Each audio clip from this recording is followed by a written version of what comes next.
Kostana na Olinda vanenge vada kudzokororana here.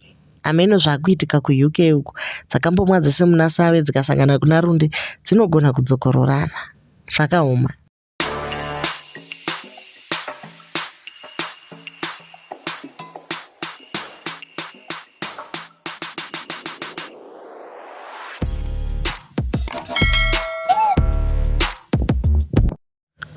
Guys, kondevi iri kutambika pana Olinda naStana. Asi vanhu vakudzokerana here.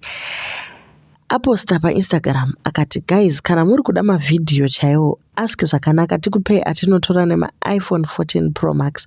Kwete maItel, I'm so upset over the video quality.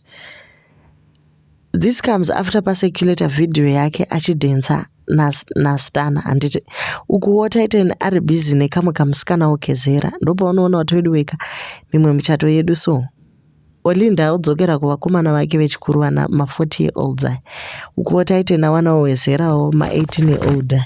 Saka ndo madhira acho ari kuitika ipapo panyaya iyi. Okay, so you can imagine kuti ameno kuti mweya wekubereka here una Olinda kana kuti chi. That man shattered her and she still takes the million pieces to him kuti adzibatanidze. But azvisinei vanhu ngatingomainda hedu business. Okay, so imagine uri muroora wekumba kwakadai uchibehave like this. Mamwe madzinza akapata vedwei. Chiko ichochi. Chero iye taita ensure disrespect iyi haichazi right kwaari. Even maparents ake, family yake, whole clan, vanambuya vese vanodisrespectwa nemuroora. Ari busy achimanya mastreets nevakomana kudai. So zvakaoma. Saka guys, just tell me what you think down below. Maybe Olinda naStana vakuda kudzokororana ka kudzakambomwa dzese kuna save dzikasangana kuna runde dzinotorova ipapo. So Olinda also posted ari ku weekend, or actually she slept out kune imwe cabin hotel.